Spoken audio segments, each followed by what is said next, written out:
Ce que je présente, c'est tiré d'une étude qui a été faite par Marc-Antoine Busque, Alexandre Boucher et moi-même du groupe Connaissances et surveillance statistique à la direction scientifique de l'IRSST. Donc, c'est une étude de faisabilité sur la production d'indicateurs annuels.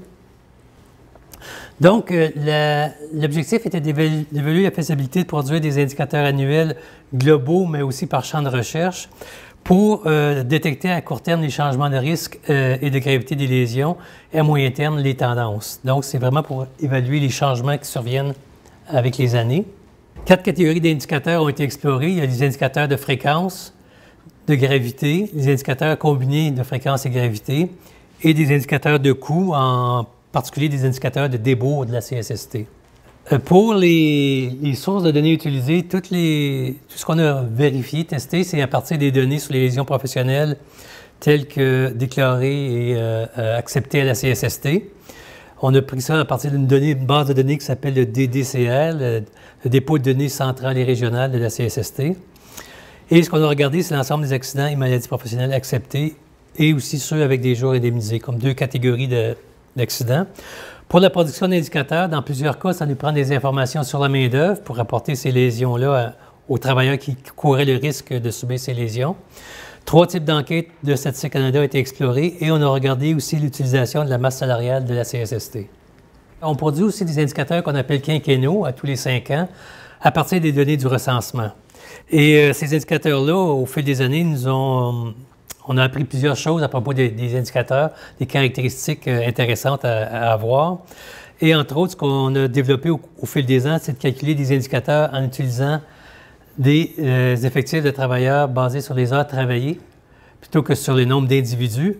Pourquoi? Parce que ça tient compte des travails atypiques, du travail à temps partiel, occasionnel, ce qui est souvent utile quand on compare les hommes et les femmes, les différents groupes d'âge qui ne travaillent pas en moyenne le même nombre d'heures. On a aussi développé des indicateurs qu'on calcule par industrie, mais aussi catégorie professionnelle combinée, industrie et catégorie professionnelle. Ça nous a beaucoup aidé à identifier des groupes à risque qui autrement n'apparaissent pas du tout comme à risque quand on regarde uniquement des indicateurs par industrie. Parce qu'il y a des sous-groupes qui sont plus à risque, qui sont, en guillemets, noyés dans un ensemble de travailleurs moins à risque. Des indicateurs aussi qu'on a calculés par sexe et par âge, parce qu'il y a aussi des différences intéressantes à regarder. Et pour les indicateurs quinquennaux, on utilise une période de maturité moyenne des données qu'on appelle de 3 ans. Maturité, c'est la période de recul entre le moment où on observe les données et le moment de la survenue de la lésion. Donc, en moyenne, 3 ans, parce qu'avec 3 ans, la grande majorité des dossiers à la CSST sont fermés, sont complétés, et on a des dossiers, donc un portrait qui est un peu plus final de la situation, même si en fait, ça continue quand même d'évoluer. Après 3 ans, 4 ans et 5 ans, mais disons qu'après 3 ans, il y a une bonne stabilité dans les données.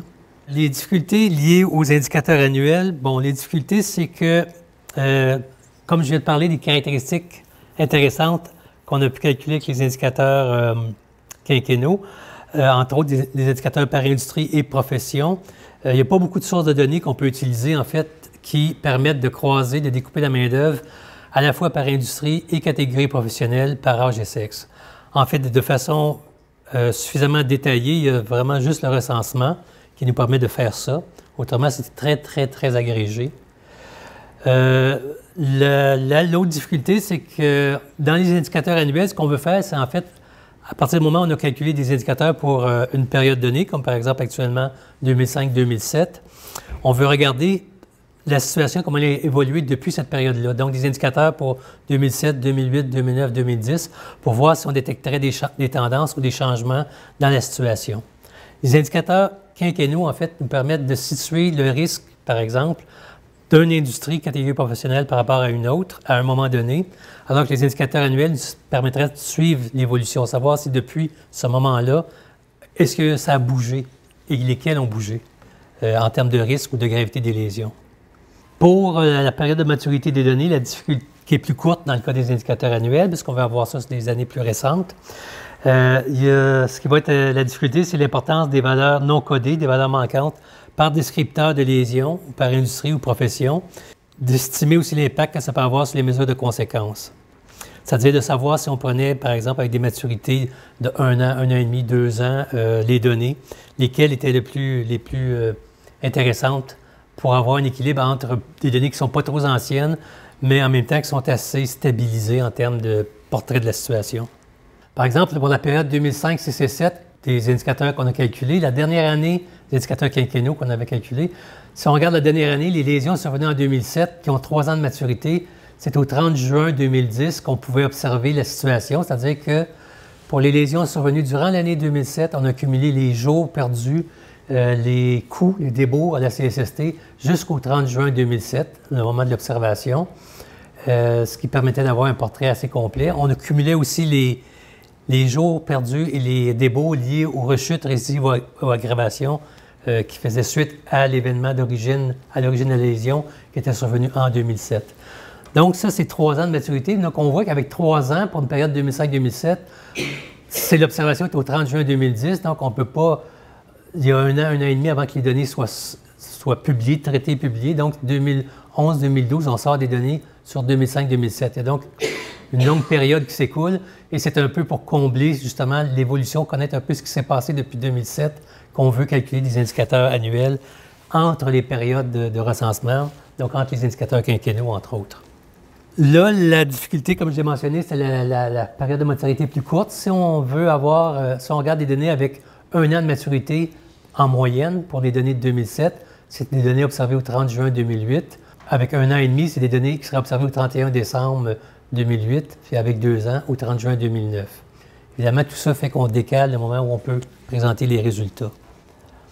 On voulait la période la plus courte possible, comme je le disais en commençant.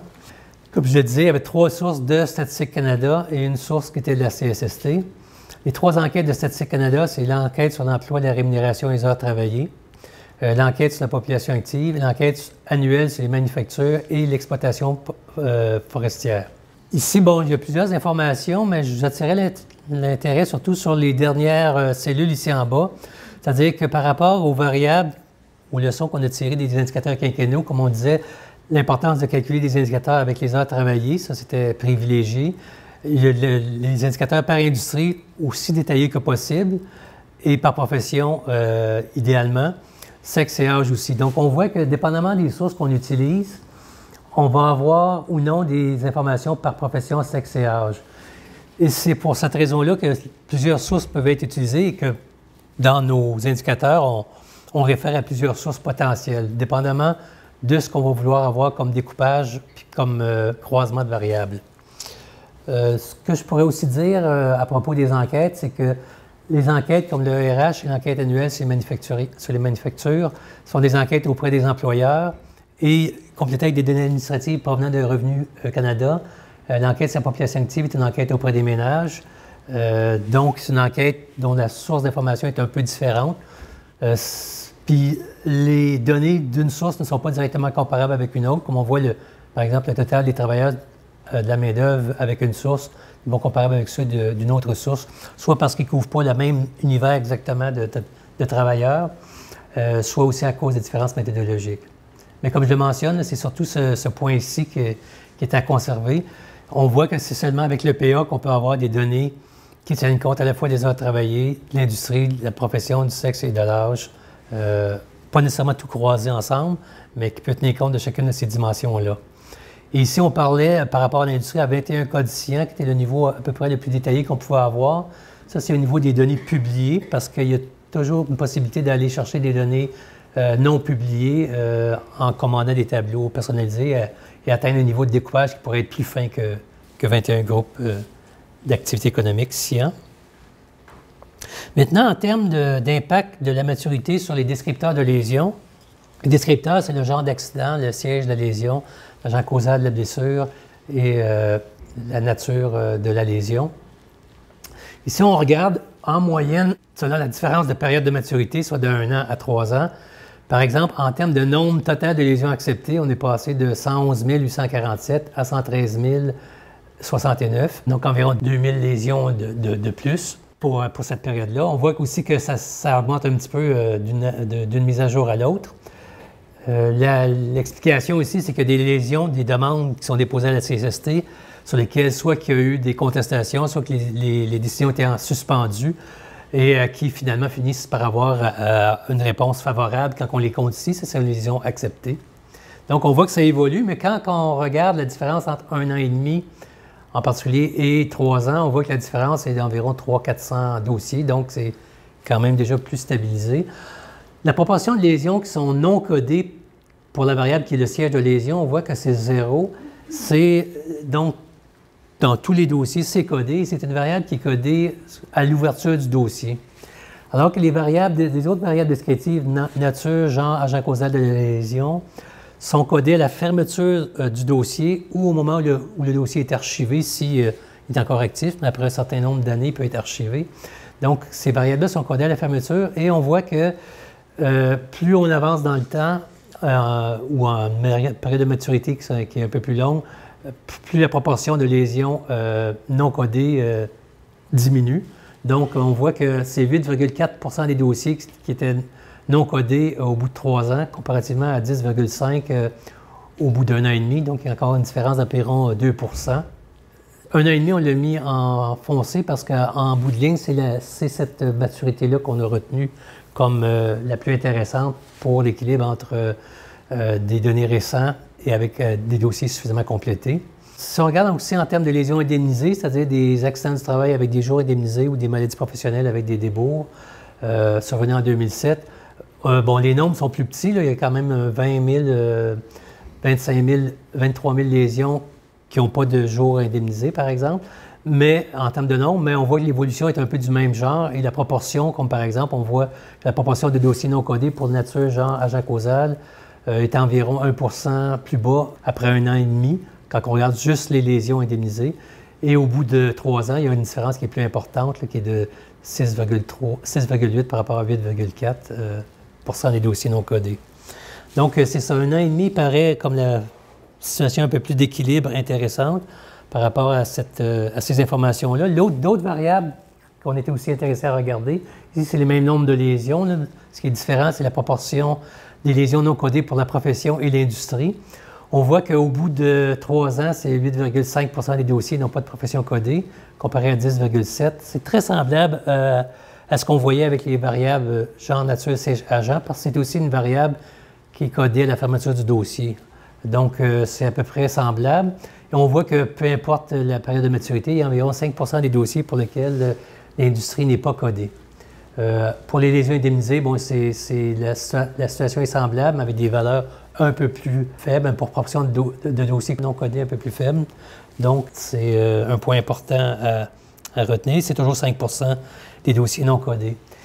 Ce qu'on regardait quand on a créé ce tableau-ci, c'est par rapport aux différentes mesures de conséquences de lésion, quel était le changement de la valeur qu'on mesure au bout d'1 an, 1 an et demi, 2 ans ou 3 ans. C'est-à-dire que, par exemple, ici, quelle était la durée moyenne d'indemnisation par lésion? Au bout d'1 an, on avait en moyenne, dans chacun des dossiers, 42,6 des dossiers, 42,6 jours par lésion indemnisés, acceptés, en fait, dans ce cas-ci, pas indemnisés, mais acceptés.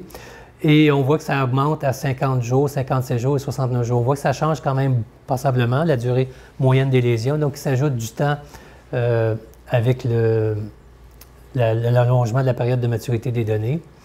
Pour ce qui est des lésions avec des jours, si on calcule, c'est la même tendance, mais avec un nombre de jours par lésion un peu plus élevé. Et donc, ce qu'on regarde ici, ce qui est intéressant, c'est lorsque la valeur évolue peu, à partir du moment où elle évolue peu. Si on regarde la durée médiane d'indemnisation, on voit qu'elle est à peu près la même, peu importe la période de maturité des données. Ce qui fait un indicateur qui est le même qu'on le regarde après 1 an et demi ou après 3 ans, qui a à peu près la même valeur. C'est très intéressant pour un indicateur, mais dans ce cas-ci, il y a un inconvénient, c'est qu'il n'est pas très sensible au changement d'une situation. C'est-à-dire que ça prend un changement vraiment important pour que la durée médiane change. Donc, ce n'est pas très sensible pour discriminer des groupes. Mais il y a d'autres variables, d'autres indicateurs, comme par exemple, en termes de conséquences, la proportion relative de lésions qui ont plus de 30 jours, 90 jours, 180 jours. On voit que après 1 an et demi, puis après 3 ans, c'est des valeurs très semblables. Donc ça, c'est des indicateurs intéressants parce qu'eux changent aussi, sont sensibles à un changement de la situation et sont assez stables durant la période que l'on regarde. Pour la proportion des lésions qui ont une APIP, ça continue d'évoluer avec le temps, mais quand on regarde le taux moyen d'APIP, l'évolution est beaucoup plus faible. Il y en a une, mais c'est beaucoup plus faible. Donc, c'est un indicateur qui nous apparaît plus intéressant aussi. La proportion de dossiers référés en réadaptation, 4,7 après 1 an et demi, 6,7 après 3 ans. C'est quand même une forte augmentation, donc ça évolue quand même beaucoup. Et quand on regarde les autres indicateurs, soit en termes de débours totaux ou débours en IRR, c'est des montants qui continuent de croître. Donc, c'est quand même des indicateurs qu'on peut regarder, mais qui vont être plus difficiles à interpréter. C'est-à-dire qu'un changement de la valeur à 1 an et demi, est-ce qu'elle va être représentative d'un changement équivalent au bout de 3 ans, puisque l'indicateur continue d'évoluer? C'est moins évident à ce moment-là. Les indicateurs par champ nécessitent des données par descripteur de lésion, genre, nature, siège, agent. Comme par exemple pour les TMS, il faut connaître la nature de la lésion, le siège de la lésion. Donc, les variables qu'on a vues tantôt, pour lesquelles il y avait en moyenne, avec 18 mois, 10,5 de dossiers non codés. Donc, une sous-estimation qui serait à peu près équivalente de l'indicateur calculé après 18 mois, comparativement à environ 8,5 quand même au bout de 3 ans.